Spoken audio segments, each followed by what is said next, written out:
Welcome to episode 11. This week, I have Tick joining the show. She is the CEO and founder of New AI. Welcome to the show, Tick. Thank you. Before we jump into your story and more into New AI, tell us what New AI does.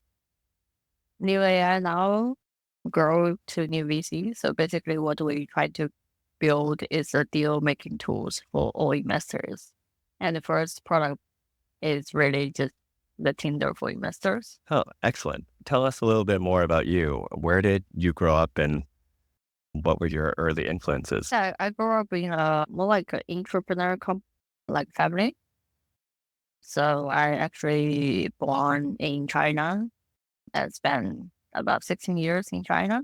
But I've seen like how the first generation of the Chinese super wealthy become alive and sell property. And my dad is one of them who's an entrepreneur who grew a company from 0 to 200 people. And then I moved to Australia while I was 16, 17. And then I have been here ever since for 21 years now. I'm very entrepreneurial. Like I've done many things, try to make money when I was really young.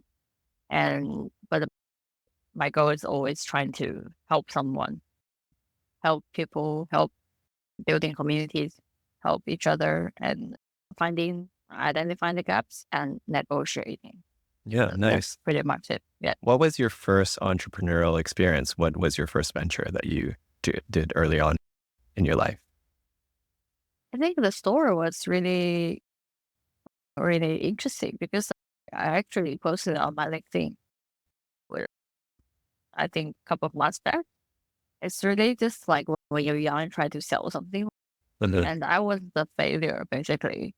When I was around, I think just around 10 years old, my cousin challenged me to sell roses in a Valentine's Day in the park. So I basically, both of us bought 100 roses in the morning from the market and then packaged it, tried to sell $10 each. And I was the introvert, so I couldn't sell the three until I think almost end of the day. So spent 6 hours there. I was just like feel so awkward. And then my cousin ended up sold everything. But Okay. then I don't want to give up. Mhm. And it happens also on the New Year's Eve, the Chinese New Year's Eve that year. So I was supposed to go to my dad's company's like annual dinner. So I said, "Oh, I'm gonna take the roses with me. Maybe I can sell it there." So I went there and then I tried to sell to the people I actually know, my dad's colleagues and stuff, and double the price. And That's so because they are rich people, so I and don't they're sell it. familiar too. You Yeah, know that's them. Yeah. familiar. So I'm like at least Chinese at the one thing. 5 rows, it's Chinese New Year and Valentine's Day for your wife and stuff. And then 10 people bought it and the boss of my dad becomes super angry because Really? Why? How come? because it was supposed to be an annual dinner and someone's selling roses. And there's no rules to kick me out because I was a guest. And then he came to me and says, "Hey, I can offer you like $2,000. Can you just give Stop everything selling to me?" roses. Yeah. Like basically, he pays the whole thing. Oh, And then, wow. yeah, and I'm like, no, if you're gonna buy everything and stop the experience I'm having, I'm enjoy it. So you have to pay me more. Oh, wow. I, A good yeah, negotiator. yeah. Yeah. So I negotiate another $500 from him. Yeah, Okay. so everyone get a rose. Oh, wow. That's a good story. And you also had your own experience in property. Is that correct? Yeah, Yeah. Tell us a little bit yeah, more about your endeavors in property. yeah. It's also a funny one because how I get the job is actually I came back to Australia, have basically start from nothing again. Mhm. And then I post the ad on Gumtree Oh, that yeah. I can What year was do this? 2011, 12. Yeah. I was just like, I was just scared. I got married in China and basically, yeah, came back to Australia and I have to get a student visa. So I have to study while making money. And then I'm like, what I'm good at? I'm actually good at business negotiation. And I Yeah. realized there's lots of like new investors, finance investors coming to Australia. So I put up ads on Gumtree so I can do translation, but for $200 an hour. Oh, wow. And that at that time, the translators got paid about $20. If you Oh, have certification, $30. yeah. But I don't have any certification. I And you don't care. charge $200. Yeah, yeah. And someone actually Yeah. called. Yeah. Okay. So yeah, someone called, and I'm like, if it's a formal meeting, like I have to dress up. Yeah, I Mhm. have to pay $300. Otherwise, I don't want to dress up. How old were you in 2011 doing this? Yeah, 20, just 20, 24-ish, Wow, charging 24. $200 an Yeah, hour yeah, to yeah, yeah. translate without any Yeah, certification. no, just Yeah. a skill set. But as I can definitely help you to close the deal or sell the stuff because most translators don't know how to do it. So I Yeah. see like lots of clients actually did weird translations and then got my first job in Australia actually through that. Oh, so that you started, was that your ongoing business Oh more yeah, than, yeah, what because happened? so I start helping a builder to do translations and to get the Chinese clients, and then he negotiate on the price as he only can pay 150, but Okay. it's a long term contract, and I have to do the translation like on paper as well. So I'm like, if I can get you this client, can you give me a job? And he said yes. So I helped him to close the deal, get the clients. Yeah, pretty What much. happened with that business? What eventually happened And with it? so the client, actually, I get him like a more than $1 million contract for development management. So he taught me about property development management. And at that time, because it was so hard to source property sites for overseas developers, so I learned how to do that, basically making Jewish friends and Greek friends Yeah. and trying to get property development sites from them for the Chinese clients. And then I end up set up business on my own. Okay. Where yeah, doing that. Yeah. So that's my journey.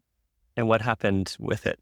And in the end, do you still have this business or Oh, what? I just passively I call it. It just I don't I realize it's not a good fit there Mhm. because in business, you have to leverage, right? You have to create a system that works and can be scalable. But if you just run as a service, like basically, I'm the only one who's working there. Yeah. Even I can hire a couple of people, like I work a couple of agents and other partners, but it doesn't scale. At that time, I realized there's a ceiling to every business. Anything you do, there's basically a ceiling when you design it, right? What you choose to do property deals, that means like maybe 1 to 2 years, you can only make one or two big deals. And then at that time, I only pick 10 million plus property deals.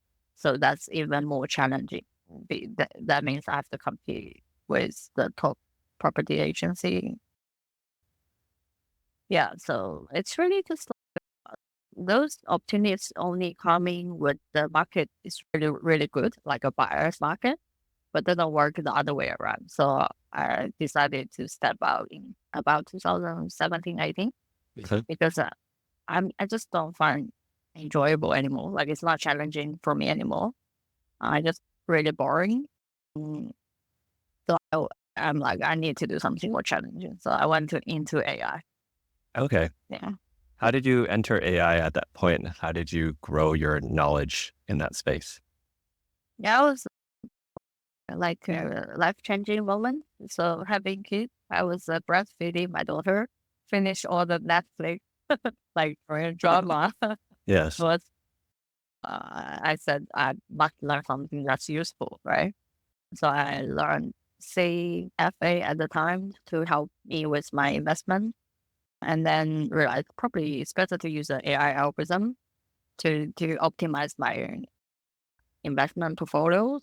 Yeah. So I can basically, I'm not really good at math. I basically did a 3 month course with the teacher, and then the teacher ended up becoming my previous co-founder, whatever. But the journey like really helped me to get into the tech space, really understand AI, and then I learned um, quant finance. So I got the certification in quant finance as well. Oh, wow. After that, yeah, Is that the CFQ designation? yeah.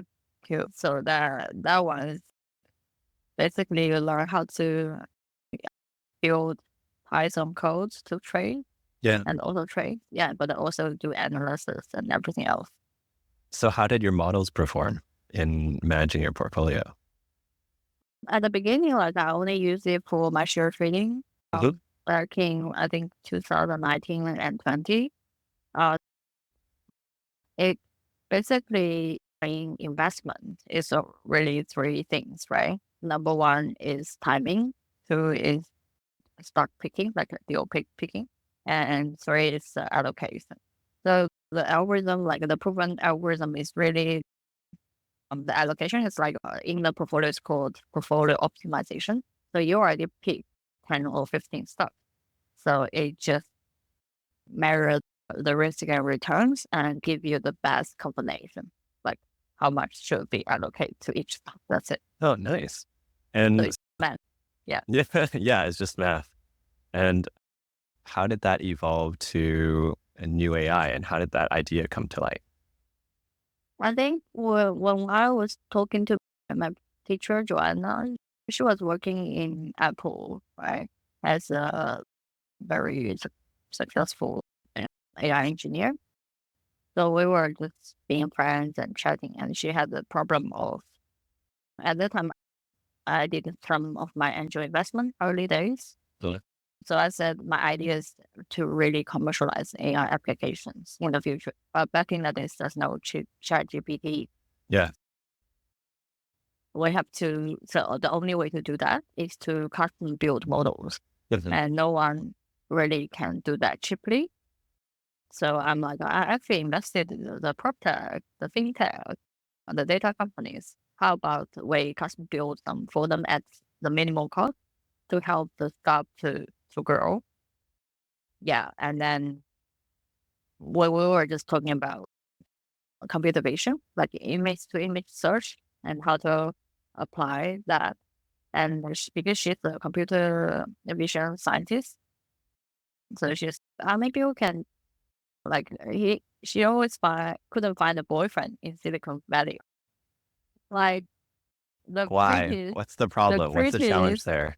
yeah, she's like really pretty. She's the Okay. prettiest Asian solution engineer in Yeah. like in Apple. Oh, And yeah. then she went to Meta, same problem. Just couldn't find a decent, good looking boyfriend. And and she went on, like, it was COVID, I remember. And then she went on all the dating apps Okay. and realized whoever has the patience to have a chat over 2 months, they're all like scammers in some. So no matter what you Okay. need, they Yeah. were always saying, "Oh, you are a career-driven woman. You must have money. Do you want investment?" So into like crypto, they were say crypto. If they interested in shares, they were asking shares, and then if you very personalized scams, right? Okay. Yeah, dating Wow. scam. Yeah, so Okay. we were like, how about if, and they actually all act at your WhatsApp and send you videos, pictures of Oh, someone, right? okay. So I was like, if we Catfishing. have yeah, catfishing. So if Okay. I'm like, if we have a platform or build a platform and people can actually upload they were dating on there, we do a image to image search. Oh, And okay. then we can actually find out whether that's the real person. Okay. Basically, we can search the real name of that whoever they stealing from the social media, right? Yeah. Like Okay. Instagram or Facebook.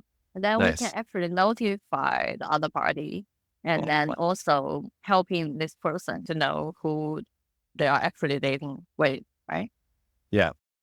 So that's the original idea. And then we were like, but this thing couldn't make money. It's like really hard. It's really like a charity, like an impact project. Like Yeah. to think about something that actually makes money. It was really hard. So she built the facial recognition model, and I tried to apply to so many different industries. Like fintech, we do liveness check. Some online Yeah. alcohol, we do age verification. Yeah. Um, and for modeling, like the Australian, we were talking to an entrepreneur who built Karen Williams, who built the right fit, Mhm. talking to her about using this to find the look of the model, Okay. for Yeah. brands, because certain brands want certain looks of the model, and the image search works like magically. Yeah. And well, it's similar. Like we can apply that for house searching. It's Mhm. even better instead of you looking for how to kind of describe it or use hashtag. You can actually upload some pictures and find the frame house. Yeah, but it was the sales is a light already funded new AI. It's just me trying to sell all these AI application ideas before ChatGPT, Yeah. and and no one seems to understand the Yeah. power of it. And then my angel investor actually, she was a very successful angel who had now probably 55 exits Mhm. in China That's a and lot. Silicon. Wow. Yeah, yeah, yeah. Ugh. She's the best in China and Silicon Valley. And she told me now is the time for Web3. So we we did build a pitch deck for decentralized AI, combining AI and basically blockchain technology. Yeah. Very early, like it was 2020, you know, about 4 years ago. Yeah, Mhm. yeah, time flies. And And what then was in the yeah, pitch as the problem you were solving? Like, it's great technology and it has so many applications. What was your position on? What was it? What were you going to focus on solving? I think that the problem I'm trying to solve is personal data is giving back, like creator, like online creator, like content or art creators, mm, what they own. Yeah. But so basically, there are like three algorithms. One is give users recommendation, or recommend them the pictures or the that they like, Mhm. right? That's the recommendation system. Then apply the pricing, or we call it dynamic pricing, fair pricing algorithm. So giving them a product for a content, piece of art, digital one, at the price they actually willing to pay. So it's imagine you have a shopping cart, but that's all the things you like and you actually want to pay. So that won't stop people to pay, and then the money or whatever the token actually give back to the creator to support them. So that was, yeah, it's more like an e-commerce, yeah, system we pitched, and we almost got funding from US VCs. 2021, well, up, I would say like 5 million, just that based on my pitch deck. Yeah, because I got the top AI fellows in the world to be our advisor. Okay. Yeah, so it was an amazing journey. And then I lost everything, right? You Everyone the secured it. investor. So you secured No, the 5 million or you didn't secure the 5? no, because I have to give everything up, including my stuff, new AI back in the day. It was a tragic story. So in all my past life now, so I don't even remember the pain. It's like after you giving birth to a baby, 2 years Huh. later, you have a new hormone and you just forgot everything. So you had great advisors and you were pitching to the US and then it fell Yeah. through. No, it's Hey, just a personal reason. I have to give up everything. So I give okay. my co-founder the the authority. I said, Joanna, you can just go without me. You can raise the money. You can be the founder. You can have everything. I'm gonna support you because I can't do anything anymore. And then 1 month later, she came back, says, "Oh no, it took you are the founder. I now understand why you are the founder, Mhm. because I can do the technical things, but for the entire business model idea to make it work, yeah, I need you." So basically, that's the end. Okay. And you walked away for personal reasons. What happened afterwards when you recovered, or how did you recover from that loss and move forward? I think it's like when you almost lost everything in your life, you grow and you do the soul searching, right? The process, like we call it the healing journey. Yeah. And then you realize, basically, you find clarity and realize what's really important to you as an individual, and why you're still alive, right? If you are still alive, what would you do differently? What decisions or choice would you make in the new life? Basically, I think that's what I've been through. And after that, like I think only about 3 years ago, I spent about 6 months to 10 months to do the healing journey, to basically give up everything and restart again from zero. I think I just did a lot of podcasts, right? Okay. Just, yeah, just crazy amount of Spotify, Oprah Winfrey, every episode of The Greatness Show, Yeah.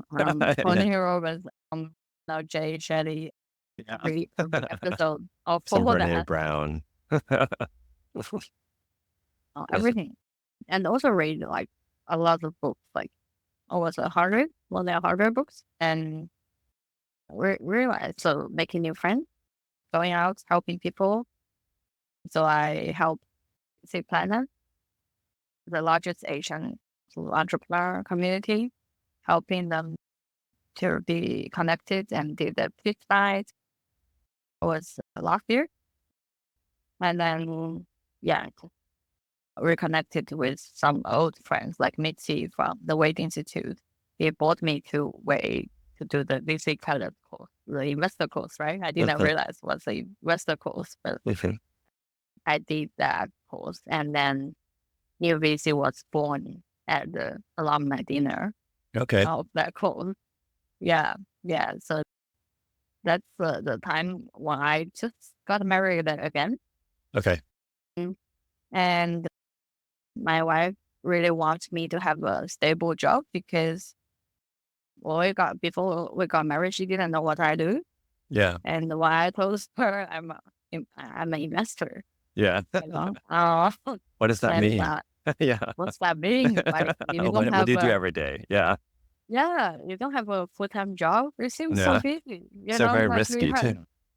Yeah, very risky. And you sold your house, you don't have a house, it's no security, and you have a daughter who has to go to school. Where where's all the money come from? And then I'm like, but I'm also an entrepreneur, so I can go back to my property business deals, like to find an easily find job, which pays 200,000 a year, Mhm. or I can find my way. Yeah. So she believed me. She believed me, because at that time I literally had no cash when we were dating. But Mhm. I literally just get a contract, did a deal like over 2 weeks, and Mhm. bought her a diamond ring. Oh, wow. So I always deliver what I said. So she trusted me, and it wasn't cheap. It was like 20,000. Yeah, twenty Hmm. thousand bucks. So yeah, so I Yeah. can find my way. If I need money, I can always find it. Very resourceful. And also like the rule of 3 months salary. You had no salary, so it'd be like no ring. When they Yeah, the rule is like in the past been like 3 months of salary on the ring, but if you're not working, then it's really no salary or like a very cheap yeah, ring. But you were very resourceful in finding a way to get the ring that you wanted for her. I think on losing everything, I remember at 16 years old, I ran away from home. And there's still a moment I still remember going to the ATM and withdrawing $20 in Canada of cash and then getting the receipt and it said 0.00. And I was like, my entire net worth is gone. My net worth is zero. I didn't have any debt at 16, but I also had no assets. So my net worth was zero. And that moment still sticks in my mind a lot, that it's a feeling I never really want ever again. And knock on wood, I will never get there. But those moments do take a bit of time to get over, to like restart and build. I'm very impressed that like you were resilient and rebuild it. So take us to the dinner. What was the discussion and how did the idea come up for what you were going to do in your comeback? Yeah, I mean, it's really about people. For me, the reason why I'm starting out again, I told everyone that it's probably the worst time for me to be a founder again. I better find a like consulting job, an advisory job, or Yeah. some sort of that to really help me to build a new family. But because at that dinner, I was sitting next to Michelle, you from Rugby, and Ru Harris, and from Scale Investors, and a couple of others, and also Brave from Flying Books. And they were like, hey, why don't you build an AI for us? Like, they all investment manager fund, VC fund. What's the problem, right? Yeah. Is that worth it? Why can't you just download some app?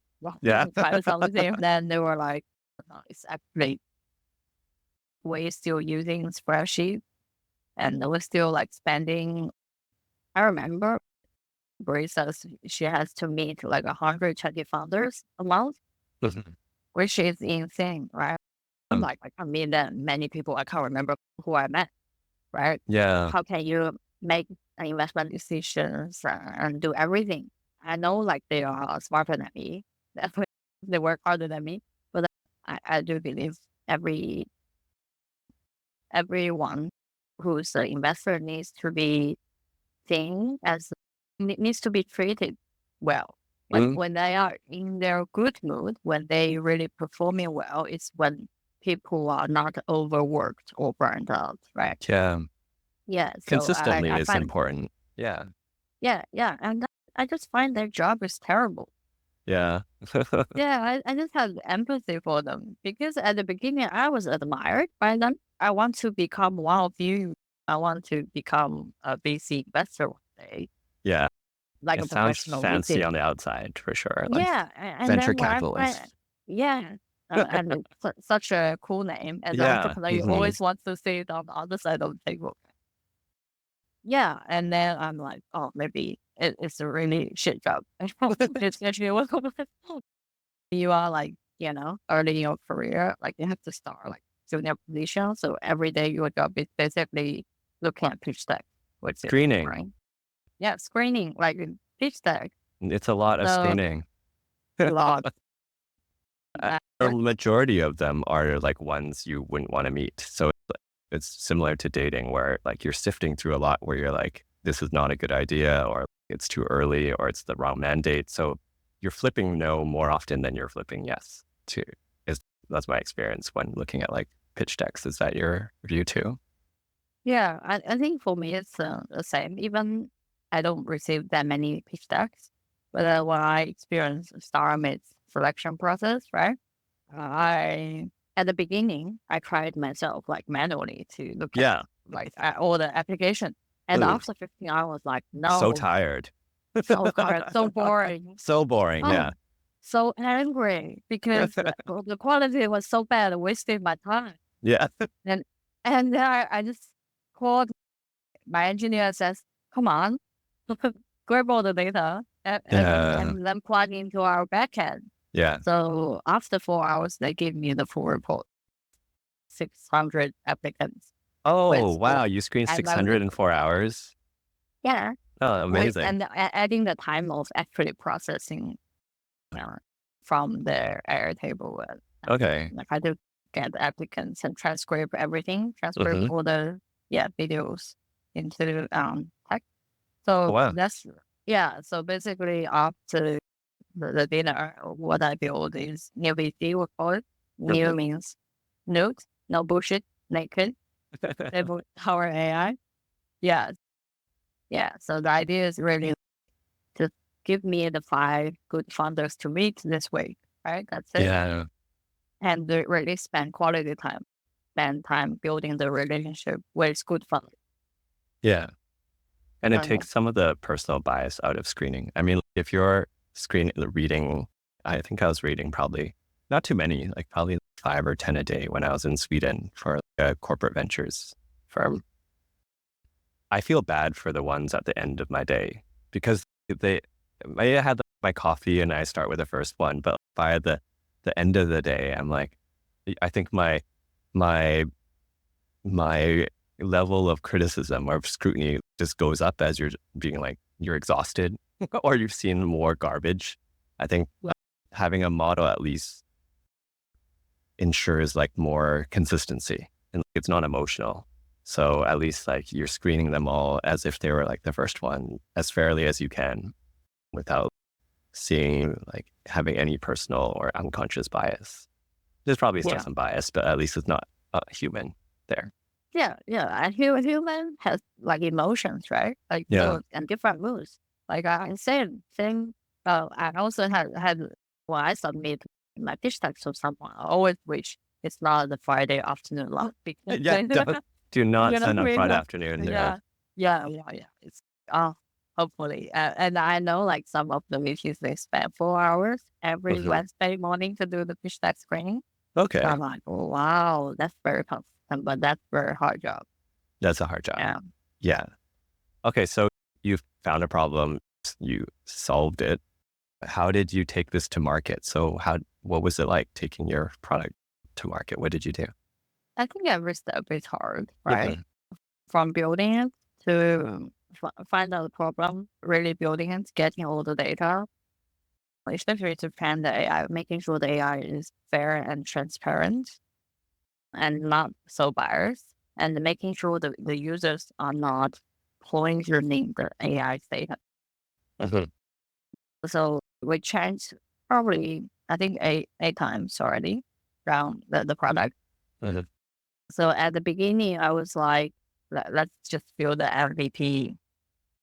But I didn't. I actually said, let's just build a single function demo, full demo live without just the onboarding. So basically pre-build the database and everyone, I just basically manually send the email password Mhm.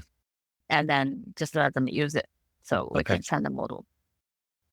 That was like December last year, Okay.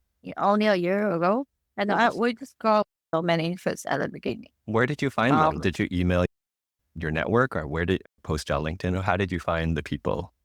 I think it's just talking to everyone you can. Okay. Yeah. So every time if I met angel investor or VC, I was like, would you be interested? They will all said yes. No one Okay. said no. Okay. And then I just send out the email once ready for sign up and then chasing them as well. They are the worst customer, to be honest, because they all so busy, right, with everything else.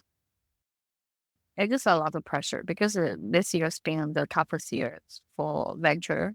Mhm. So most of them are either changing jobs or working extra hours. And yeah, it's just really hard.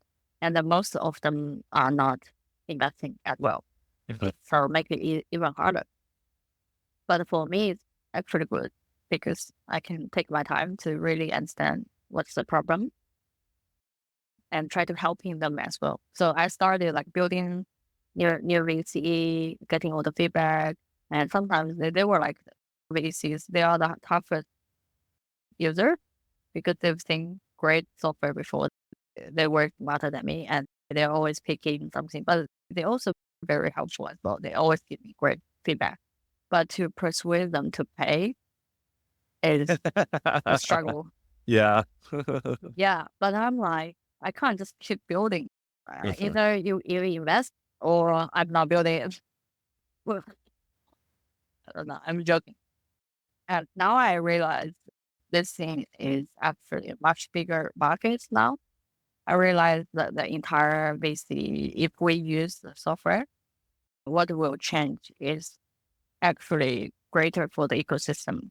One, it basically create like transparency in the deal flow. So the general partner or their boss actually know how many they screen. Yeah. You know what I mean? Yeah. Because right now it's all relying on voluntary reporting, right? Yes. So no, Self-reporting. Yeah. self-reporting. Mm. There's no It was auditing. transparency. Yeah.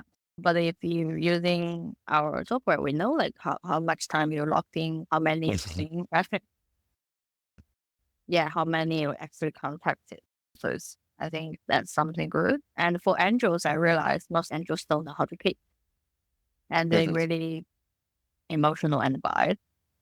Yeah. I'm not, but it's okay, It's okay. but at least I realized I need to change my product, basically separate the two, right? Just based on volume, but actually give angels a pre-10 like profile, like the top angels in the world Mhm.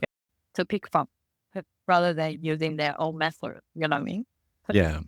Yeah. Yeah. You have multiple bases. You have the startups that you need to build a base, and then you need to meet that with the investors. And how is that journey building those bases? You said it was quite easy to get the investors and businesses to sign up. Was that right? Yeah, it's easy to get them signed up. It's really hard to Or to get get them them to pay? to pay. And I've been self-funding. Like many Yeah. of them says they want to invest, but I always feel there's a conflict of interest. Yes.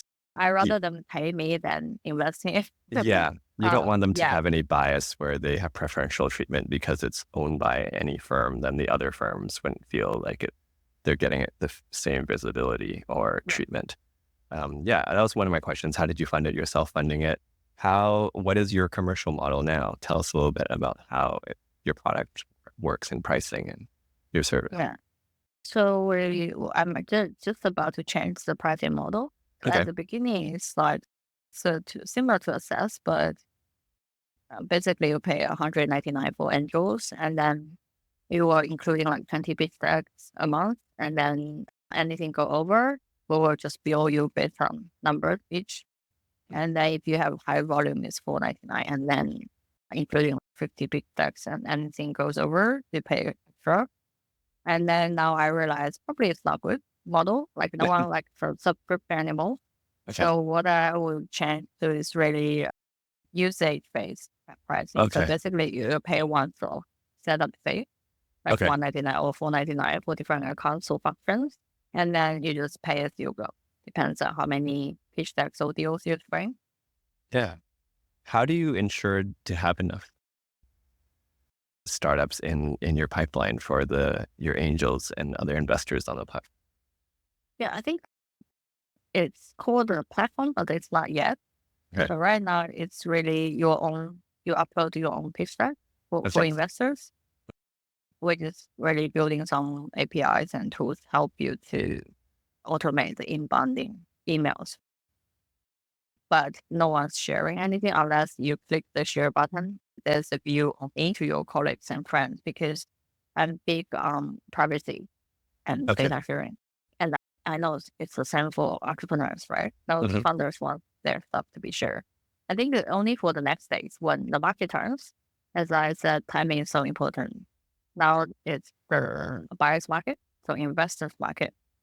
Too many deals, right? It's up to the investor. So the investor pays for it because they Okay. want to select the high quality to much volume. And then when the table turn around, we can then open up the funder. So it's funder selecting the investor. Okay. Are the investors defining their mandate so that they get opportunities that are aligned with their mandate? How does that recommendation work, or like how does it work for the investors?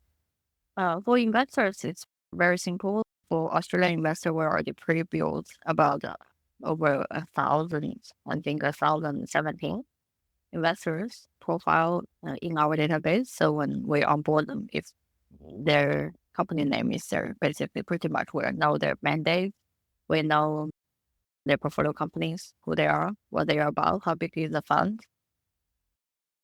And then we do a deep matching between the objective and the fund. So investor fees versus score, as long as it's more than 75, it's a match. But even if it's not a match, we will still show you if it's a really good deal, right? And are you continuing to invest in startups yourself these days? Yeah, I do. And I also invest in funds now. Like I changed my mandate this year because I'm busy building the stuff, and it's important for me to learn about venture funds Yes.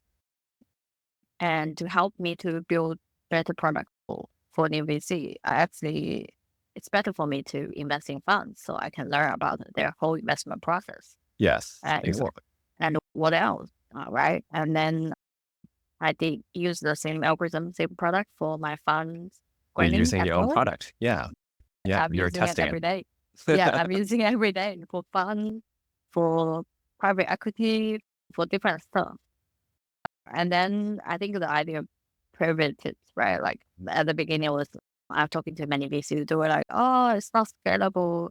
VC is such a small market.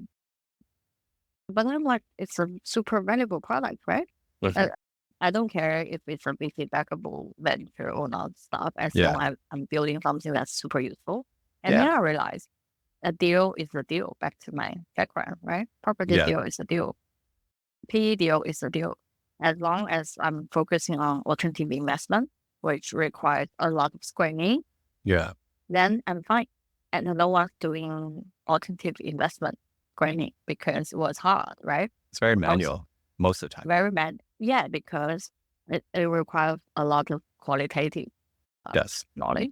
Yeah. Yeah. Skill set data. So most of the knowledge we call tacit knowledge is really in the person who's In the doing people's the job, head. right? Yeah, in Yeah. people's head. Yeah. Um, but it doesn't mean it's not possible. So my idea Exactly. is that, yeah, I'm gonna just build something that's 80% good, Yeah. 80% 80, accurate, 20. Yeah. or yeah, 80-20 rule. And using 80% are really accurate. And for Mhm. the human, you still work, right? It's not like I try to replace anyone's job. I just may empower people. It's really about empowering people using AI. So the investor actually can, Focus you on the know, right things. focus on the good things and also using the technology to pick the good deal. They're still gonna basically spend time enjoying, like doing the work they most enjoyable, making the decisions. I think that's the most enjoyable part of investment, right? Is Yeah. to think, hey, I've seen something different. The AI Sure. didn't pick out, Yeah. right? Yeah. Yeah, something like that. So I think I've already chatted with 3 family offices recently, and they all said it's actually a great idea.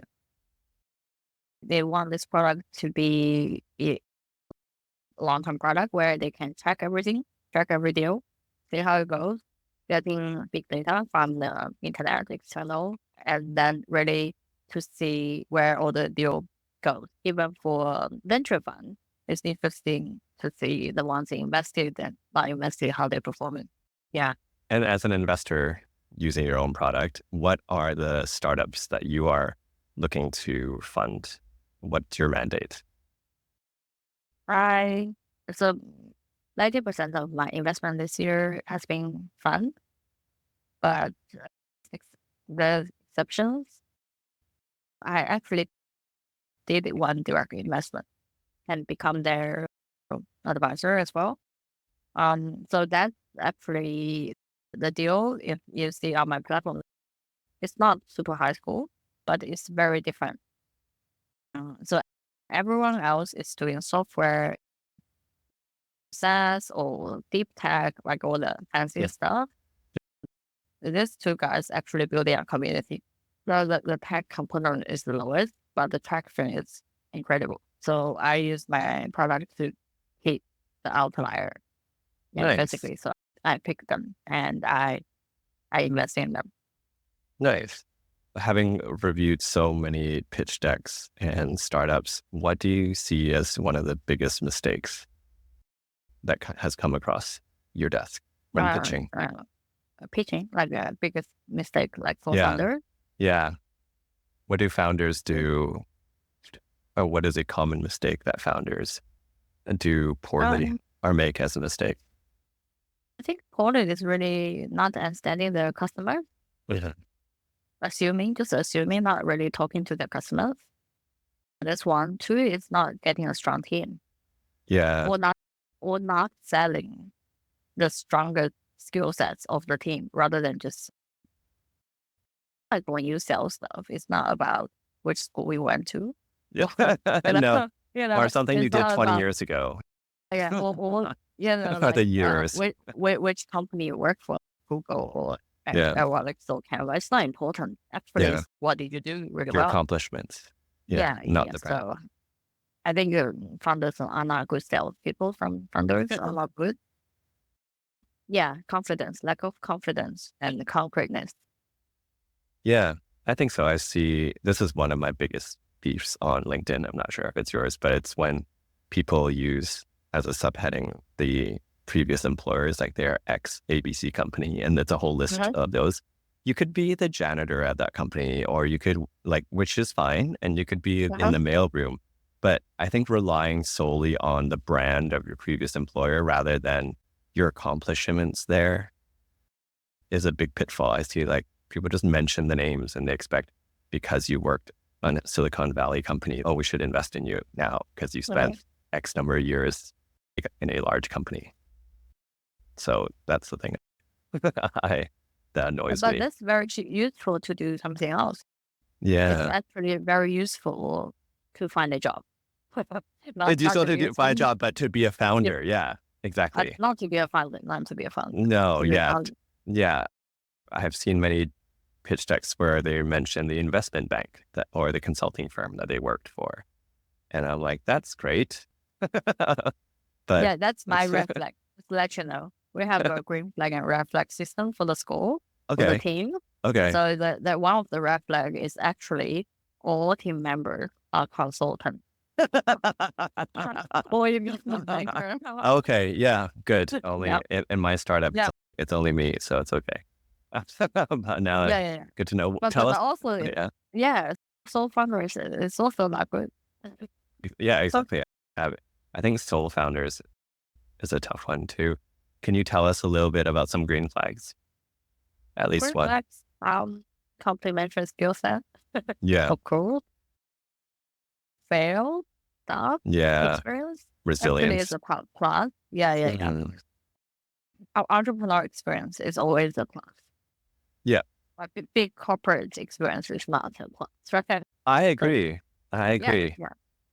There was like, I remember like my first entrepreneurial experience was painting houses, and I was 17 years old. So like most of my contracts weren't even legally binding, but I had 12 employees. And as a 17-year-old with employees that are older than me, you learn everything of a company, but Okay. hands-on. You learn payroll taxes, you learn about sales taxes, you learn about your cost of goods sold, you learn about sales, pitching to people, and then closing deals and all those things that it's really hard to get if you're in a big corporate environment only, because you get Uh-huh. in a division and you're not responsible to ever see the end to end of a company. And then going straight from corporate into a startup, then you have very little experiences across different departments that you now are Uh-huh. responsible for because you have very few staff. So yeah, I think for me, I think entrepreneurial experience is a big plus. In corporate, I would say maybe neutral. They're still neutral, not negative, but like neutral. Yeah, not negative, neutral. But also, I find something in AI as well. So that's the Okay. being a PhD or post PhD. It's actually a red flag. That's so funny. I didn't know. I would say that too, having worked with and interviewed many post PhD. One of my good friends is a postdoc in math. I will not mention his name. Being in academia for your entire life and not having worked, that's a very difficult leap into startup land Right. by yourself, especially a post PhD sole founder would be a challenging one. You're right. Yeah. Depends on if they really have a product or invention. I think it's a plus. For example, if they actually in AI, if they actually build algorithm, that's Yeah. so good, right? Got Yeah. referred so many times. It's different Yeah. story from someone who just did something like no one heard of. I mean, like invention is the only valuable thing as a PhD or post PhD. But most of the I interviewed over 100 PhDs after I started new AI, and we tried to hire someone Mhm. to be an engineer, and we realized none of them has product knowledge or knew Yeah, how to AI application theory as a product. agreed. Yeah, that's my experience too. At Yeah, but least it's consistent. impressive. Yeah, I've seen one. Like I've seen three actually. Okay. I've seen some Okay. US VC ones. Super impressive. Mhm. Like Work Life and a couple of others. The storytelling. I think the most important thing is the storytelling. I think storytelling is a really important part of the fundraising side. Having worked in fintech internally, when you're selling your vision, it's important just to have good storytelling skills because you want people to follow you, especially working in product. These people don't report to you. All of my engineers reported to engineering. And if Uh-huh. they're not inspired by the problem that you're trying to solve, they won't really be very committed to doing a great job, or like they won't really be on the journey with you. And I think that's been one of the most important things is being a good storyteller, both internally and externally, to inspire people. And so you have this product that's doing really well. You've recovered from a significant loss. What's in store for your future? I think like next year it's all about impact. So I do believe I have to raise money. So that's Okay. a challenging thing. But now at least I got all the feedback, which I'm really grateful to all the VCs and family office who actually gives me good feedback. So we're gonna really challenging like the new thing we're gonna build. I'm talking to some Silicon Valley founders as well to use their AI technology to do founder interviews. Yeah, and also doing the asset allocation, like that's the exciting thing, like to oversee basically building different algorithms, different mode, we will say different mode on the software to look at different type of deals. Okay. So you can look at early stage deals. That's one. You can look at funds like VC funds. You can look at PE funds. Yeah. So basically, and also allow users to personalize the mandate or how they look at it. So to really truly make it like a deal making software, like AI software. That's something exciting. And two is that I'm building a community like the Asian investor community. I'm like still like trying to figure out like how to really making the impact basically bring more diversity into the startup ecosystem. Yeah. One is bring more money into the ecosystem, help grow the ecosystem. Two is bring in more entrepreneurs as well. So I'm just trying to partner with the right people to really grow that. And I think that's probably my mission for the next 3 years. Yeah. What advice do you have for entrepreneurs who are thinking about getting started from all your lessons that you've learned? What advice do you want to pass on to them? I think it's just start now. Yeah, and really get immersively to the your customers' journey and life. Really, basically, you have to become your customer sense to learn like all their journeys. Like me, like I trying to learn how to be a VC. I did all the course. I did the air trick for Starmate for Flip VC catalyst just You're to using your really, product. Yeah. yeah, to really I think really sit on the other side of the table to really figure out what's the pain point, what's the real problem, what will be good to have, and what's a must, and build a must first, like the painkiller. So I think if any entrepreneur wants to start solving a problem, is really talking to a customer, not to find out the surface, the problem, like the superficial problem, is actually dive deeper about the why.